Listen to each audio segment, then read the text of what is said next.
सुप्रभात। मैं जितेंद्र कुमार स्वागत करता हूं आपको ऑनलाइन क्लासेज में। आज का जो हमारा मुख्य टॉपिक है वह बिहार बोर्ड के द्वारा पूछे गए प्रश्न 2018 एनुअल का प्रथम पाली। विषय है गणित और खास करके हम इसमें उन प्रश्नों का अध्ययन करेंगे जो एक अंक स्तरीय प्रश्न है। ठीक है, तो चलिए बिना किसी देरी की क्लास की शुरुआत करते हैं। और जैसा कि आपको संज्ञान में होगा कि 2018 में 50 ऑब्जेक्टिव पूछा गया था, तो इसे हम क्या करेंगे, दो भागों में बांट करके आपको बता देंगे। एक बार 1 से 25 तक और अगला बार जो बताएंगे 26 से 50 तक। ठीक है, तो हम क्लास की शुरुआत कर रहे हैं। देखिए, और आपके समक्ष हम पहला क्वेश्चन रख रहे हैं। आप भी क्वेश्चन बैंक सामने में रख लीजिए, अगर है तो, और नहीं है तो कोई बात नहीं, मैं आपको पूरा क्वेश्चन बैंक कराऊंगा ही। ठीक है, देखिए पहला क्वेश्चन दिया हुआ है पहला क्वेश्चन यहाँ पर है कि संख्या दिया है, संख्या 0.32 के ऊपर में रेकरिंग है, इसे p/q के रूप में बदलना है। आपको पता होगा इस टाइप का जो सवाल है यह 9th में भी है। ठीक है, और 10th में भी पूछा गया है। तो बोल रहा है कि 0.2332, ठीक है, 2 के ऊपर में रेकरिंग है, इसको बोल रहा है कि p/q के रूप में हमको चेंज करना है। यानी p/q कहने का अर्थ ये हुआ कि परिमेय संख्या। ठीक है, तो हम कैसे चेंज करते, देखिए इसे हम विधि से भी बना सकते हैं और हम सीधा यहाँ क्या करें, शॉर्टकट बता रहे, क्योंकि ऑब्जेक्टिव है और ऑब्जेक्टिव में अधिक समय नहीं लगना चाहिए। तो इसे देख लीजिए, इसे हम लिख देते हैं 32। ठीक है, वैसे ही लिख दीजिए 32, और नीचे में जितना संख्या के ऊपर में रेकरिंग है, ठीक है, उतना 9 लिख दीजिए, और जिस संख्या के ऊपर में रेकरिंग नहीं है उतना 0 लिख दीजिए। इसमें से उस संख्या को घटाना है जिस संख्या के ऊपर में रेकरिंग नहीं है। तो 3 के ऊपर में रेकरिंग नहीं है तो हम 3 यहाँ से घटा देंगे। ठीक है, तो नीचे यहाँ हो गया 90, या 32 में से 3 को अगर घटाएंगे तो कितना आ जाएगा आपका 29। ठीक है, अतः 29/90 आपका ऑप्शन बी सही है। ठीक है, उम्मीद करता हूँ समझ में आया होगा। इसे और तरीके से हम बना सकते हैं, फिलहाल हम क्या किए, इसे शॉर्टकट में बनाए हैं क्योंकि ऑब्जेक्टिव है और इसमें ज्यादा समय नहीं लगना चाहिए। दूसरा नंबर क्वेश्चन है कि 2 तथा 2.5 के बीच की अपरिमेय संख्याएं कौन है। तो देख लीजिए, 2 तथा 2.5 के बीच की अपरिमेय संख्या पूछ रहा है, तो सीधा आप याद रखिए कि इसका ऑप्शन बी होगा। ठीक है, √5, बी ऑप्शन सही होगा। √5 क्यों होगा, क्योंकि √5 का जो मान होता है कितना होता है, 2.23। इसलिए देख लीजिए ये 2 और 2.5 के बीच की संख्या है। ठीक है, अतः जो आपका जो आंसर होगा √5 हो जाएगा। ठीक है, ऑप्शन बी सही है। मैं इसे डिलीट कर रहा हूं। चलिए तीसरा क्वेश्चन है कि निम्न में से कौन सा कथन सही है, ठीक है, या सत्य है। तो देख लीजिए, दिया है 2 परिमेय संख्याओं का गुणनफल हमेशा अपरिमेय होता है। ठीक है, 2 अपरिमेय संख्याओं का गुणनफल हमेशा अपरिमेय होता है। यह कथन गलत है, क्योंकि अगर हम √3 अपरिमेय संख्या है, फिर अगर √3 लेंगे तो क्या हो जाएगा, यह परिमेय हो जाएगा। इसीलिए अपरिमेय और अपरिमेय का गुणनफल हमेशा जो है अपरिमेय नहीं हो सकता है। दूसरा ऑप्शन है कि एक परिमेय व एक अपरिमेय संख्या का गुणनफल हमेशा अपरिमेय होता है। तो ये आपका ऑप्शन सही है, ऑप्शन बी। तीसरा का बी होगा, एक परिमेय और एक अपरिमेय का गुणनफल जो हमेशा क्या होगा, अपरिमेय संख्या ही होगा। अब हम आ रहे हैं चौथा नंबर क्वेश्चन। चौथा नंबर है कि यदि n एक प्राकृत संख्या है तब √n क्या है। देख लीजिए, यदि n एक प्राकृत संख्या है तब √n क्या होगा। तो इसका ऑप्शन जो होगा क्या होगा, ऑप्शन डी होगा। कभी प्राकृत संख्या होगा, कभी अपरिमेय संख्या होगा। ठीक है, क्यों होगा, क्योंकि रूट अंदर में क्या हो सकता है, प्राकृत संख्या रहेगा, और कोई ऐसा भी प्राकृत संख्या होगा जो रूट से बाहर भी हो सकता है और कुछ नहीं भी हो सकता है। जैसे बात करें एक को हम n बराबर अगर 1 लेते हैं, तो अगर रूट में से 1 को हटाएंगे तो 1 आ जाएगा। क्या आ जाएगा, या प्राकृत संख्या हो जाएगा।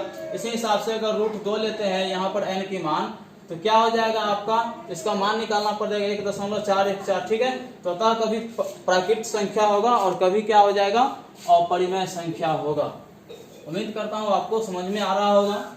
चलिए हम आ रहे हैं अब 5वां नंबर क्वेश्चन, और दिया हुआ है यदि प्रथम 13,000 13,000, ठीक है, 986, 13,986 संख्याओं का योग n है, तो n हमेशा भाज्य होगा, ठीक है। तो बोल रहा है कि n हमेशा भाज्य होगा। इस संख्याओं का योग n दे दिया है, तो पूछ रहा है कि n हमेशा क्या होगा, भाज्य होगा। तो ऑप्शन ए दिया है आपका 6 दिया है, ठीक है। उसके बाद अगला ऑप्शन है 4 है,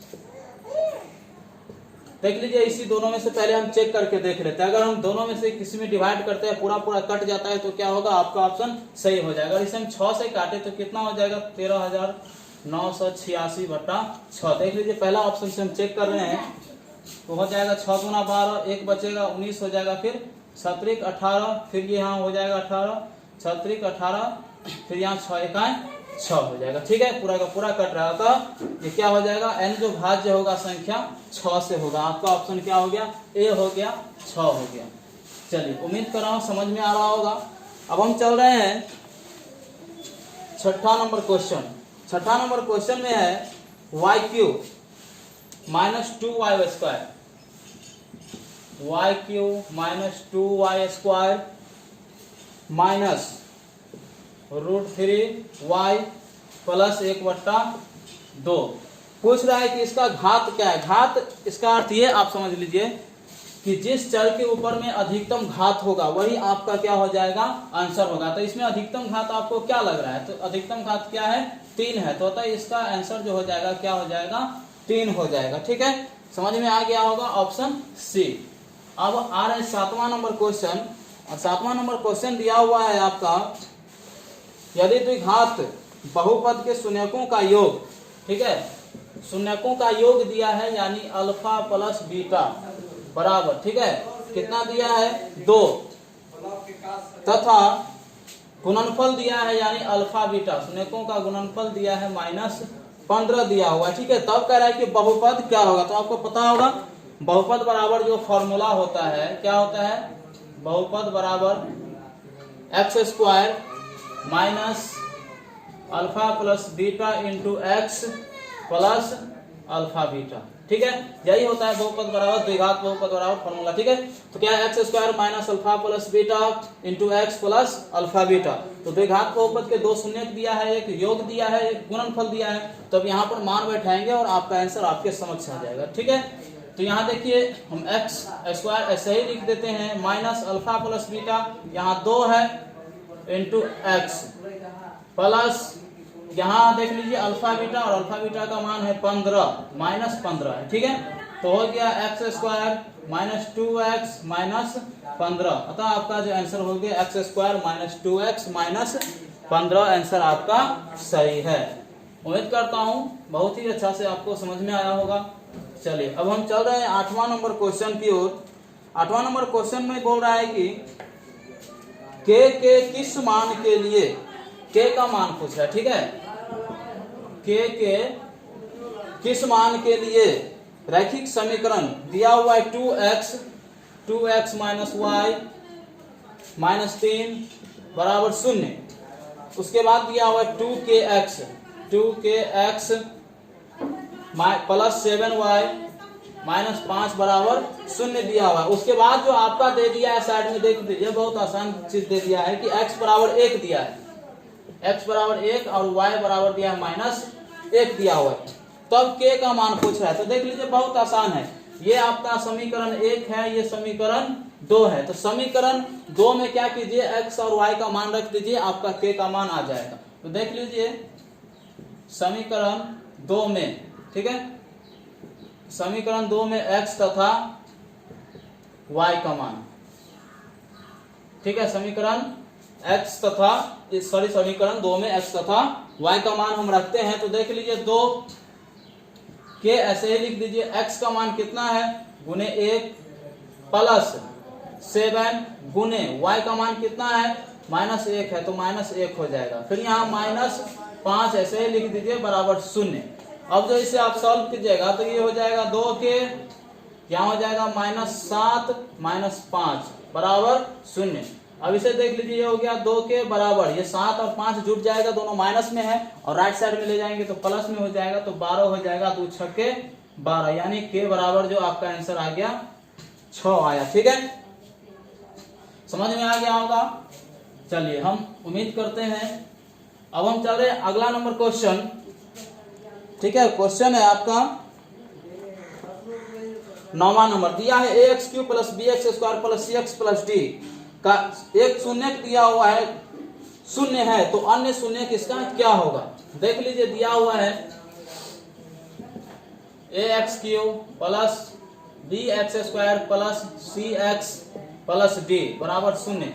इसका शून्य दिया हुआ है, एक शून्य दिया हुआ है 0। शून्य यानी आप समझिए कि x का मान दिया हुआ है, कितना दिया है शून्य, तो अन्य शून्य क्या होगा पूछ रहा है। बहुत आसान है, देख लीजिए यहाँ x के स्थान पर शून्य बैठा दीजिए, आपका आंसर जो आ जाएगा वही आपका d का मान जो आएगा वही आंसर होगा। तो यहाँ होगा a गुने शून्य का क्यूब प्लस b गुने यहाँ हो जाएगा शून्य का स्क्वायर प्लस c गुने शून्य प्लस d बराबर शून्य हो गया। ठीक है, अब ये करेंगे तो ये भी 0, ये भी 0, ये भी 0 हो जाएगा। ठीक है, ठीक है, बराबर 0 प्लस d हो जाएगा, तो राइट साइड में जाएगा तो ये भी 0, कोई फर्क नहीं पड़ेगा। ठीक है, तो आपका जो आंसर आ जाएगा d बराबर क्या हो गया 0 हो गया। आपका ऑप्शन देखें तो ऑप्शन के हिसाब से आपका ऑप्शन सी सही है। अब हम चल रहे हैं 10वां नंबर क्वेश्चन, और बहुत ही आसान क्वेश्चन है। p का मान बोल रहा है कि p का मान जिसके लिए बहुपद, हमें p का मान ज्ञात करना है जिसके लिए बहुपद दिया है x³ माइ प्लस 4x², ठीक है, माइनस px प्लस 8 बराबर शून्य। ये आपका इक्वेशन दिया हुआ है x³ plus 4x² minus px plus 8। अब पूछ रहा है इसका भाज्य दिया है कि यह x-2 से क्या है, x-2 से भाज्य है। तो आप देख लीजिए x-2 से भाज्य, इससे कुछ नहीं, बहुत आसान से हम बनाएंगे। बराबर के राइट साइड में ले जाइए 2 को, तो हो जाएगा यहाँ x बराबर 2 हो जाएगा। ठीक है, x बराबर जो 2 हो गया, अब इसमें x का मान बैठा दीजिए, आपका p का मान क्या होगा आपके समझ से निकल के आ जाएगा। तो वहां x है तो यहाँ देख लीजिए 2 के पावर 3 हो जाएगा प्लस 4 गुने x का वैल्यू वहीं से लेंगे 2 के पावर 2, फिर माइनस p गुने 2 प्लस 8 बराबर शून्य। अब जो आप इसे सॉल्व करेंगे तो 2 के पावर 3 मतलब 8 प्लस ये भी हो जाएगा कितना 4, 2 दूना 4, 4 चौका 16 माइनस 2p हो जाएगा और प्लस 8 बराबर शून्य। अब देख लीजिए ये हो गया 24, फिर ये 8 जोड़ेंगे तो 32 हो जाएगा। तो माइनस 2p बराबर हो गया माइनस 32। माइनस क्यों हो गया 32? क्योंकि बराबर के लेफ्ट साइड में था, राइट में ले जाएंगे तो माइनस में चला जाएगा। ये और माइनस कैंसिल, 2 से कट जाएगा, 16 दूना 32। अतः p का मान जो आ गया आपका आंसर 16 आ गया। ठीक है, बहुत ही अच्छा से आपको समझ में आया होगा। अब हम चल रहे हैं 11वां नंबर क्वेश्चन की ओर। दिया हुआ है आपके समक्ष, निम्न में से कौन x-2y बराबर 0 तथा 3x प्लस 4y बराबर 10 का हल है। 11 है दिया इक्वेशन x-2y बराबर 0, उसके बाद दिया है दूसरा इक्वेशन आपका 3x प्लस 4y बराबर 10। ठीक है, अब पहला ऑप्शन ए ऑप्शन में दिया है आपका x बराबर 2 और y बराबर दिया है आपका 1, y बराबर 1। देख लीजिए x और y का मान बैठा के देख लीजिए, अगर सेम आ जाता है तो आपका आंसर क्या है, सही है।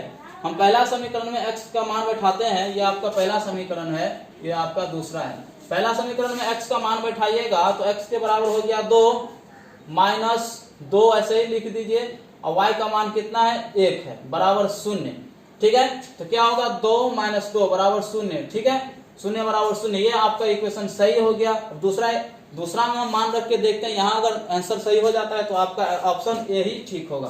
तो देख लीजिए 3 है दूसरा समीकरण, 3 में x का मान बैठाइए, 3 गुने 2 हो जाएगा प्लस 4, y का मान बैठाइए यहाँ से 1 हो जाएगा बराबर 10। अब देख लीजिए 3 दूना 6 और 4 इकाई 4, तो हो गया 6 प्लस 4 बराबर 10। तो ये भी 10 और ये भी 10, दोनों क्या हो गया बराबर हो गया। यही आपका ऑप्शन ए सही हो गया। ठीक है, अब हम चल रहे हैं 12 नंबर क्वेश्चन। और 12 नंबर क्वेश्चन दिया हुआ है, यदि 10 के पावर 2y। बहुत आसान क्वेश्चन है। यदि 10 के पावर 2y बराबर 25 दिया हुआ है तो 10 के पावर माइनस y बराबर क्या होगा? 10 के पावर माइनस y बराबर क्या होगा? देख लीजिए इसे हम कैसे बनाते हैं। इसको आप लिख दीजिए वैसे ही का ऐसे ही, ठीक है। 10 के पावर 2y या 25 को आप लिख सकते हैं 5 का स्क्वायर, तो लिख दीजिए यहाँ 5 का स्क्वायर। अब 2 से और ये 2 से कट गया और यहाँ बच गया केवल 10 के पावर y बराबर 5। यहाँ देख लीजिए 10 के पावर माइनस y है तो आप इसे लिख सकते हैं 1/10 के पावर कितना y, ठीक है। 10 के पावर माइनस y बराबर हो जाएगा आपका 1/10 के पावर y। तो 1/10 के पावर y देख लीजिए यहाँ 10 के पावर y का मान कितना है? 5 है, तो 5 यहाँ बैठा दीजिए, अतः आपका जो आंसर आ जाएगा 1/5 आ जाएगा। आपका ऑप्शन देखे तो ऑप्शन ए ऑप्शन सही है। मैं इसे डिलीट कर रहा हूं। अब हम चल रहे अगला नंबर क्वेश्चन की ओर। वह 13 नंबर दिया हुआ है यदि 2k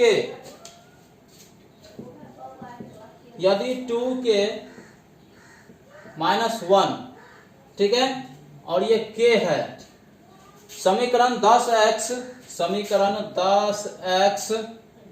-9y बराबर 12 का हल है, तो k का मान हमको ज्ञात करना है। देख लीजिए बहुत आसान है। इस पूरा को मान लीजिए ये x है और ये क्या है? y है। अब आपका आंसर आ गया आपके समक्ष। तो यहां हम लिख देते हैं 10, x का मान ये हो गया 2k -1 -9, y का मान है k बराबर 12। अब इसे आप सॉल्व करेंगे तो 10 दूना 20 के -10, 10 से कहीं 10 होगा, फिर यहाँ -9 के बराबर 12। अब जो आप इसे सॉल्व करेंगे तो हो जाएगा, क्या हो जाएगा देख लीजिए 20 के और ये माइनस कितना है 9 के, घटाएंगे तो आपका बचेगा 11 के बराबर। ये बराबर के राइट साइड में जाएगा तो प्लस में चला जाएगा, तो 10 और ये 12 कितना हो जाएगा? 22 हो जाएगा। कटेगा कितना बार में? 11 दूना 22 होता है। के का मान जो आ गया आपका 2 आ गया। उम्मीद करता हूं समझ में आया होगा। और इसका ऑप्शन देखे तो ऑप्शन बी सही है, के का मान 2 आएगा। अब हम आ रहे 14 नंबर क्वेश्चन। यदि x बराबर दिया है रूट अंडर 7 प्लस 4√3, ठीक है। तो आपको पूछ रहा है x प्लस 1/x बराबर क्या होगा? x प्लस 1/x बराबर क्या होगा? तो आप देखिए ये है x के बराबर में 7 प्लस 4√3, तो आप इसे लिख सकते हैं 7 को आप लिख सकते हैं √3 का स्क्वायर प्लस 2 का स्क्वायर। बहुत आसानी से लिख सकते हैं। क्यों? क्योंकि √3 का स्क्वायर होगा 3 और 2 का स्क्वायर होगा 4, तो 3 और 4 जोड़ेंगे तो आपका 7 आ जाएगा। अब प्लस इसको आप लिख सकते हैं 2√3 इंटू 2। कैसे लिख सकते हैं हम बता रहे हैं। अब देख लीजिए ये जो फॉर्मूला हो जाता है a square plus b square plus 2ab। देख लीजिए 2 दूना 4 और 4√3 आ जाएगा। यही है, हम इसे अब a प्लस बी के होल स्क्वायर पर बैठाएंगे, ठीक है। तो रूट अंडर ये हो गया a, ये हो गया आपका b, तो ये हो गया √3 प्लस, ठीक है, यहाँ √3 प्लस 2 का हो गया आपका होल स्क्वायर। क्यों हो गया? क्योंकि a square plus b square plus 2ab के फॉर्म में यह आ गया। अब ये स्क्वायर से स्क्वायर क्या होगा? कट जाएगा। तो x का जो मान आएगा आपका आएगा √3 प्लस 2 आएगा। उम्मीद करता हूं समझ में आ रहा होगा। x का मान आ गया आपका √3 प्लस 2, तो हमको ज्ञात करना है x प्लस 1/x। हम इसे डिलीट कर देंगे। अब हम x का मान बैठाते हैं वहां x का मान है √3 प्लस 2 प्लस 1/x का मान फिर यही होगा √3 प्लस 2। देख लीजिए जब हम इसे सॉल्व करते हैं तो क्या आता है आपका √3 प्लस 2 प्लस 1/√3 प्लस 2 इंटू और √3 - 2 बटा √3 - 2। हम यहाँ हरों का परिमेयकरण कर रहे हैं, कुछ नहीं कर रहे, सिंपल है हरों का परिमेयकरण। इसको आप जब सॉल्व करेंगे तो 1 होगा और 1 से किसी भी संख्या को गुना करेंगे तो कोई फर्क नहीं पड़ेगा, 1 का 1 ही रहेगा, बशर्ते 0 को छोड़कर। देख लीजिए यहाँ है √3 + 2, ऐसे ही लिख दीजिए, प्लस ये ऊपर में आ जाएगा √3 - 2 बटा ये हो गया a + b × a - b। तो आपको पता होगा a + b × a - b किसका फॉर्मूला है, a² - b² का फॉर्मूला है। तो a² मतलब √3 का स्क्वायर और b² मतलब 2 का स्क्वायर। ठीक है, अब यहाँ आ जाइए तो हो गया √3 + 2 प्लस यहाँ √3 - 2 बटा √3 का स्क्वायर 3 और यहाँ हो जाएगा आपका -4। यहाँ जब आप घटाएंगे तो क्या बचेगा, √3 + 2 प्लस √3 - 2 बटा -1। तो ये माइनस ऊपर में चला जाएगा। ठीक है, माइनस जैसे ही ऊपर में चला जाएगा, हम ऊपर लिख रहे हैं, जैसे ही यह माइनस ऊपर में जाएगा तो ये क्या हो जाएगा, √3 + 2 माइनस इंटू √3 - 2। अब इसे जब आप सॉल्व कीजिएगा तो √3 + 2 माइनस √3 + 2, क्योंकि यह गुना में है, माइनस को √3 से गुना करेंगे तो माइनस, और माइनस को -2 से गुना करेंगे तो यह प्लस हो जाएगा, और ये √3 और ये √3 क्या होगा, कैंसिल हो गया, ये बच गया 2 + 2, कितना हो गया आपका 4, आंसर सही हो गया। ठीक है, आपका ऑप्शन देखें तो ऑप्शन ए आपका सही है। उम्मीद करता हूं मैं बहुत अच्छा से समझा पा रहा हूं आपको। चलिए अब है आपका 15 नंबर क्वेश्चन। ठीक है, 15 नंबर में है यदि x के पावर n का एक गुणक x + n है तो n निश्चित रूप से क्या होगा। 15 है x के पावर n + 1 का एक गुणक दे दिया है x + 1, तो बोल रहा है कि n जो है निश्चित रूप से क्या होगा। तो याद रखिए कि n निश्चित रूप से एक सम संख्या होगा, आपका ऑप्शन बी सही है। ठीक है, अब हम चल रहे हैं 16 नंबर क्वेश्चन की ओर, और 16 क्वेश्चन है यदि दिया हुआ है √3 tan थीटा, √3 tan थीटा, ठीक है, बराबर 3 sin थीटा। ठीक है, दिया हुआ है तो आपको पूछ रहा है sin² theta minus cos² theta, sin² theta minus cos² theta बराबर क्या होगा। बहुत आसान है, देख लीजिए, यह tan को आप लिख दीजिए sin बाय cos के रूप में, जब जैसे आप लिखेंगे तो यह हो जाएगा √3 गुना sin थीटा बटा cos थीटा बराबर ये हो जाएगा आपका, यहाँ देख लीजिए क्या हो जाएगा 3 sin थीटा, ऐसे ही रहेगा। अब ये sin थीटा से sin थीटा क्या हो गया, कैंसिल हो जाएगा, यहाँ हो जाएगा √3 बटा cos थीटा बराबर 3। तो जब आप इसे सॉल्व करेंगे तो हो जाएगा cos थीटा बराबर यहाँ 3 cos थीटा बराबर हो गया √3, तो यहाँ cos थीटा बराबर क्या हो जाएगा, √3 बटा 3 हो जाएगा। ठीक है, जब आप इसे सॉल्व करते हैं तो यहाँ देख लीजिए cos थीटा का मान आ गया है इतना, अब इसका मान जो है यहाँ पर बैठा दीजिए। ठीक है, जहाँ यहाँ पर बैठाइएगा तो आपका वैल्यू क्या हो जाएगा, निकल जाएगा। तो sin² थीटा माइनस cos² का मान ले लीजिए √3 बटा 3 का। ठीक है, होल स्क्वायर जैसे ही आप कीजिएगा, ठीक है, तो यहाँ हो जाएगा बराबर 0 ले लीजिए, तो sin² थीटा यहाँ हो गया -3 बचेगा, और यहाँ इसका जो स्क्वायर हो जाएगा क्या होगा, 3 तिया 9, 1/3 बराबर 0, 3 से कटेगा, तो अतः sin² थीटा बराबर हो जाएगा 1/3। अतः आपका जो आंसर हो गया क्या हो गया, 1/3 हो गया। ऑप्शन देखें तो आपका ऑप्शन सी ऑप्शन सही है। उम्मीद करता हूं समझ में आया होगा। अब हम चल रहे हैं अगला नंबर क्वेश्चन, और अगला क्वेश्चन दिया हुआ है यदि 2 tan 30 डिग्री, यदि 2 tan 30 डिग्री 2 tan 30 डिग्री बट्टा 1 + tan² 30 डिग्री, 1 + tan² 30 डिग्री दिया हुआ है, इसका मान आपको ज्ञात करने के लिए बोल रहा है। तो देख लीजिए बहुत आसान है, tan 30 डिग्री का मान क्या होता है, 1/√3 होता है, आपको पता होगा। तो ऐसे लिख दीजिए 2 × 1/√3 √3 और यहाँ लिख दीजिए 1 + 1/√3 का हो जाएगा या होल स्क्वायर। जब आप इसे सॉल्व करेंगे तो ये हो जाएगा 2/√3 और ये हो गया आपका 1 + 1/3 हो गया। जब आप इसे सॉल्व करेंगे तो हो गया 2/√3, ठीक है, 2/√3 ऐसे ही रहेगा। फिर यहाँ हो गया 3 × 3 = 4/3 हो गया। अब आप इसे सॉल्व कीजिएगा तो 3 ऊपर में चला जाएगा, 3 ऊपर में जाएगा तो 2/√3 गुने 3/4 आए, ठीक है।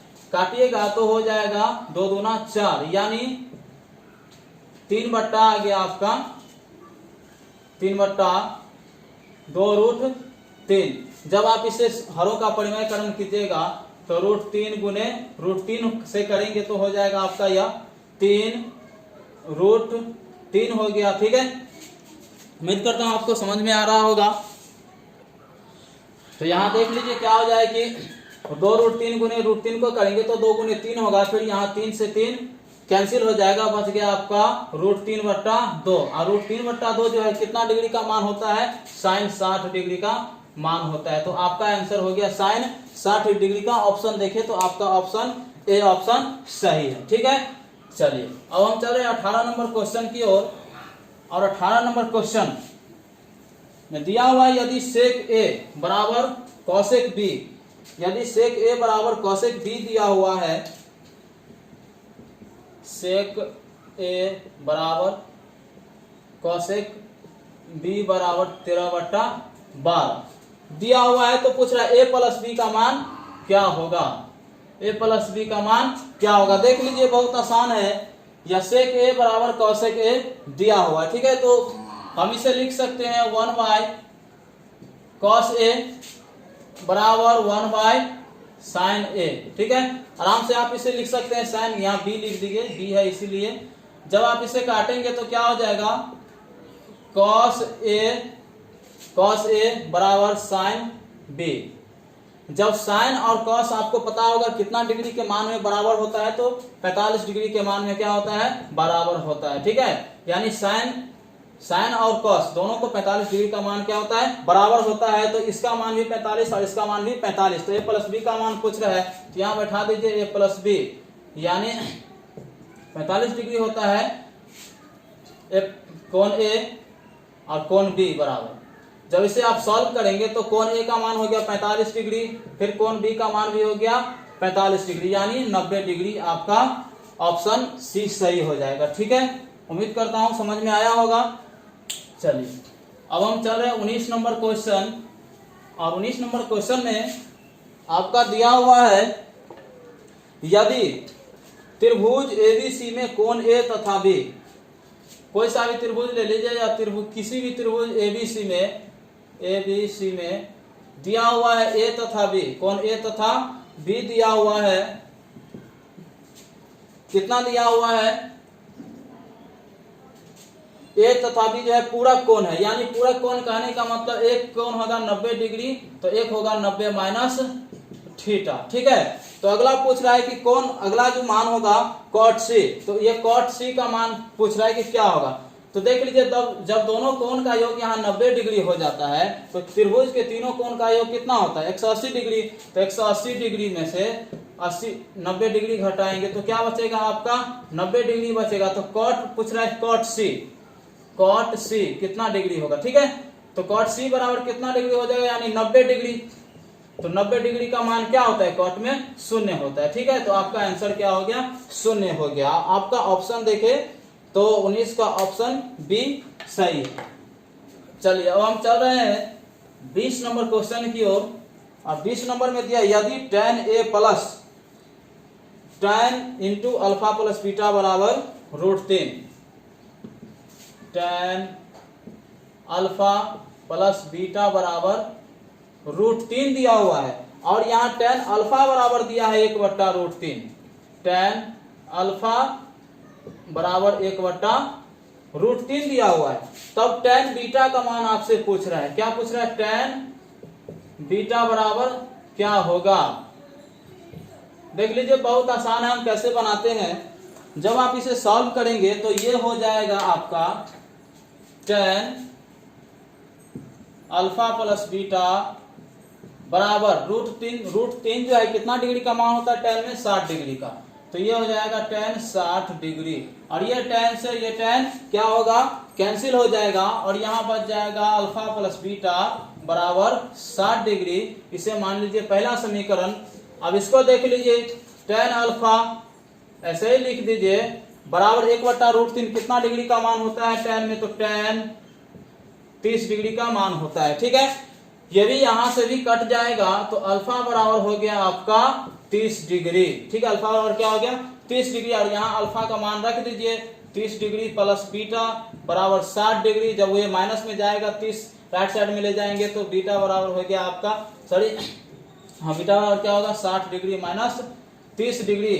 तो अतः जो है इसका वैल्यू क्या हो जाएगा आपका 30 डिग्री बचेगा, तो बीटा का मान आया 30 डिग्री। आप पूछ रहे हैं आपका tan बीटा बराबर, तो यानी tan कितना tan 30 डिग्री बराबर क्या होता है, बीटा का मान 30 डिग्री, तो वही निकला है बीटा, तो बीटा का मान 30 डिग्री यानी tan 30 डिग्री बराबर 1/√3 आपका आंसर। ठीक है, 1/√3 हो जाएगा। उम्मीद करता हूं समझ में आया होगा। अब हम चल रहे हैं 21 नंबर क्वेश्चन की ओर। ठीक है, और 21 नंबर क्वेश्चन में आपका दिया हुआ है, यदि सूरज के एक किरण का झुकाव 45 डिग्री से बढ़कर जो है 60 डिग्री हो जाता है। मान लीजिए यह सूरज है और इसके किरण का झुकाव ऐसे है, कितना है कि 45 डिग्री से बढ़कर जो है यहाँ 45 डिग्री अगर बन रहा है तो कितना हो जाता है 60 डिग्री हो जाता है, यानी यहां पर आ जाता है जब, तो कितना हो जाता है, झुकाव बढ़ गया तो कितना हो गया 60 डिग्री हो जाता है। तो बोल रहा है कि तो मीनार की छाया की लंबाई 50 मीटर कम जाता है। ठीक है, तो यहां से यहां तक की दूरी हमें पता नहीं है, हमको मानना पड़ेगा। ठीक है, पहले क्वेश्चन पूरा कर देता हूं।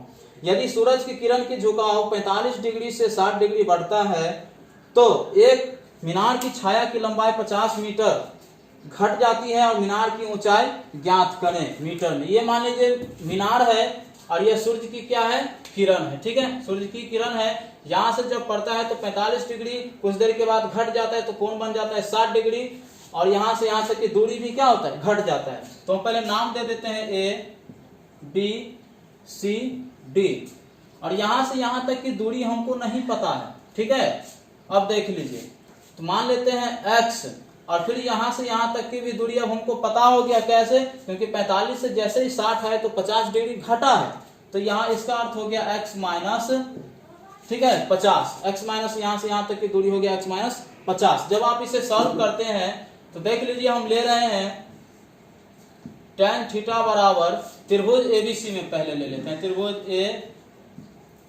ABC में tan थीटा बराबर 45, यहाँ 60 डिग्री है। ठीक है, तो 60 डिग्री ले लेते हैं, सॉरी यहाँ tan थीटा बराबर लंब बटे आधार, लंब बटे आधार लेंगे, आपको पता होगा फॉर्मूला लंब बटे आधार। थीटा का मान देख लीजिए 60 डिग्री है, tan 60 डिग्री बराबर लंब हो गया आपका AB, यानी AB का मान ही हमको ज्ञात करना है। आधार हो गया BC, BC यहां से यहां तक की दूरी है, देख लीजिए कितना है x माइनस 50, तो x माइनस 50 हम लिख दिए। ठीक है, जब आप इसे आप सॉल्व करेंगे तो हो गया tan 60 का मान √3 बराबर हो गया AB बटा x माइनस 50।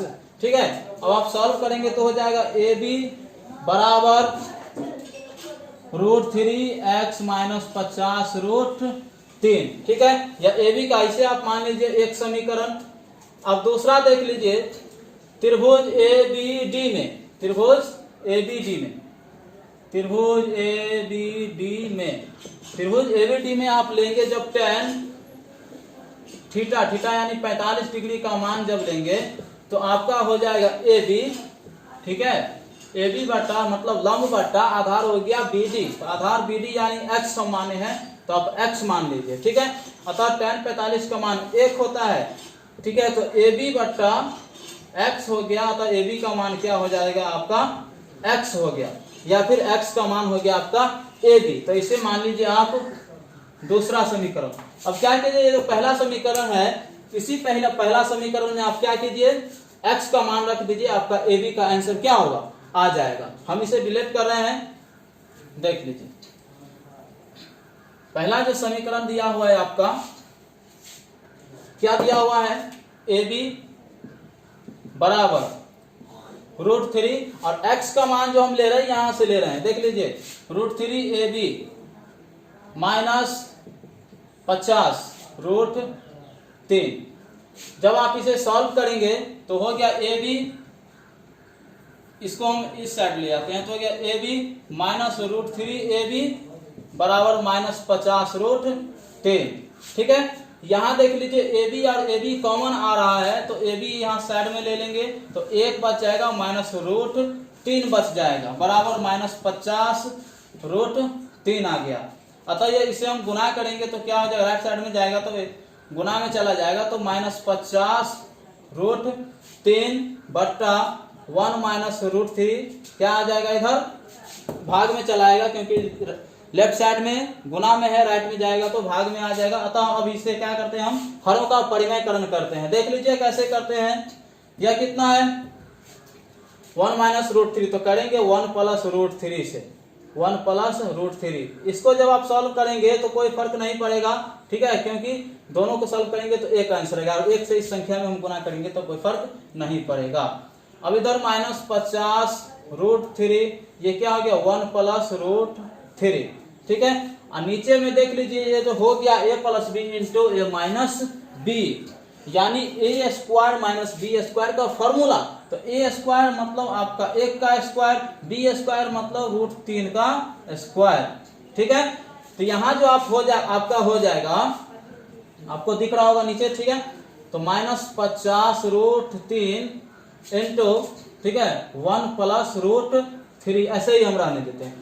यहाँ 1 का स्क्वायर 1 और माइनस √3 का स्क्वायर कितना होगा माइनस √3, तो 1 में से 3 को घटाएंगे तो कितना बचेगा आपका माइनस 2 बचेगा, 2 और 2 कैंसिल हो जाएगा, फिर ये 2 50 से कट जाएगा 25 बार में तो क्या 25 √3 क्या हो गया, तो आपका 25 √3 इंटू 1 प्लस √3।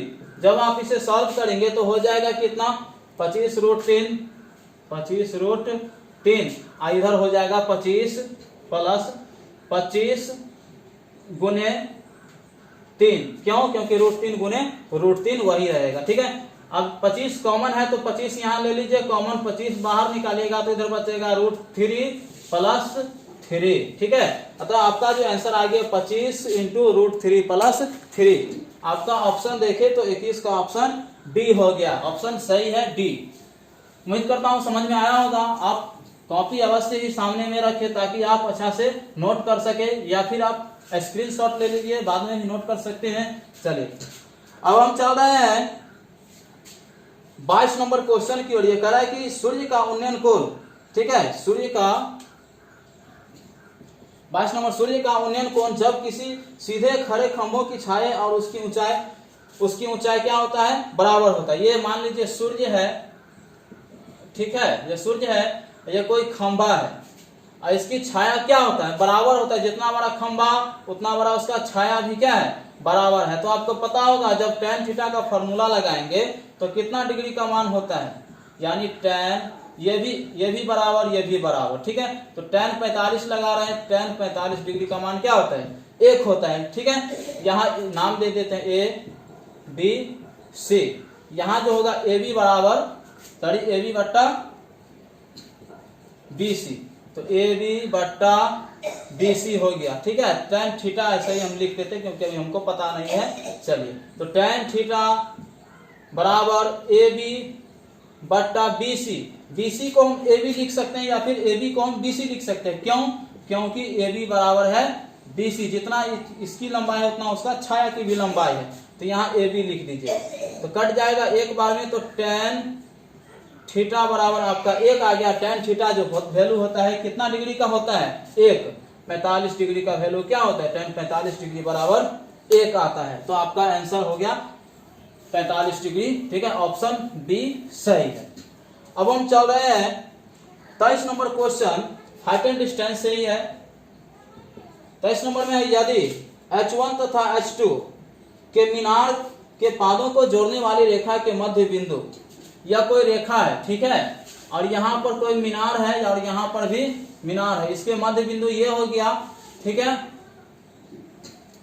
बोल रहा है कि मध्य बिंदु को जोड़ने वाली रेखा के मध्य बिंदु पर मीनारों द्वारा क्रमशः 60 डिग्री और 30 डिग्री का कोण बनता है। तो एक पर यहाँ कोण बनता है 60 डिग्री और एक पर यहाँ बनता है 30 डिग्री, ठीक है। कोण बनता है तो H1 और H2, तो H1 बाई H2 का वैल्यू क्या होगा, देख लीजिए क्या होगा। आपको पता होगा tan 60 डिग्री का मान होता है √3 और यहाँ tan 30 डिग्री का मान होता है 1/√3 होता है, ठीक है।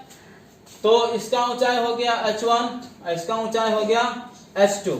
नाम दे दीजिए ABC, ठीक। फिर यहाँ दे देते हैं PQ, कुछ भी दे दीजिए। तो हमको केवल H1 बाई H2 करना है। तो tan 60 का मान होता है √3 और इसका जो फॉर्मूला होता है लंब बटा, क्या होता है tan का लंब बटा आधार होता है। तो लंब हो गया आपका √3, आधार हो गया 1 और यहाँ होता है tan 30 का मान होता है 1/√3, तो ये हो गया लंब हो गया 1, आधार हो गया आपका कितना √3 यानी 1/√3। तो इसका H1 हो गया यानी H1 बराबर हो गया √3 और H2 बराबर हो गया आपका 1। तो आपका जो अनुपात में जब लिखेंगे H1 बट्टा H2 बराबर √3/1 यानी √3:1 आंसर होगा। आपका ऑप्शन देखें तो ऑप्शन सी ऑप्शन सही है, ठीक है। ये ऑब्जेक्टिव है इसीलिए हम इसे शॉर्टकट में बता रहे हैं, नहीं तो फिर क्या करते हम लंबा भी प्रोसेस से भी बताते। चलिए आ रहे अब हम 24 नंबर क्वेश्चन, और ये क्वेश्चन क्या होगा आपके लिए बहुत ही महत्वपूर्ण क्वेश्चन है, क्योंकि इस टाइप का क्वेश्चन अब पूछने लगा है। देख लीजिए, एक 6 मीटर ऊंचे वृक्ष की छाया 4 मीटर लंबी है और उसी समय एक खंबे की छाया 50 मीटर लंबी है, तो खंबे की ऊंचाई ज्ञात कीजिए। देख लीजिए यह एक वृक्ष है, यह क्या है वृक्ष है और इसकी छाया नीचे बन रहा है जिसकी लंबाई 4 है और वृक्ष की जो लंबाई है 6 है, और इसी समय कोई और चीज है, ठीक है। इसी समय क्या एक खंबा है और इसकी छाया की लंबाई कितना है 50 मीटर, ठीक है।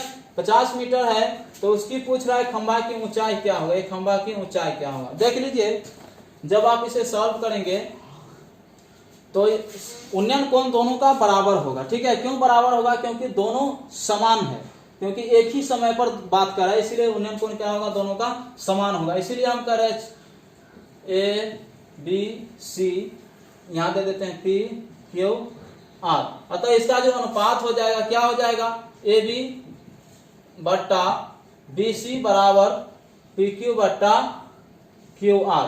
अतः PQ का जो वैल्यू आ जाएगा वही आपका आंसर आ जाएगा, ठीक है। तो AB का हो गया 6, PQ का हो गया BC का हो गया 4 और यहाँ देखिए तो हो गया PQ और QR का हो गया 50। कटेगा 2 से कटेगा, 2 दूना 4, 2 तिया 6।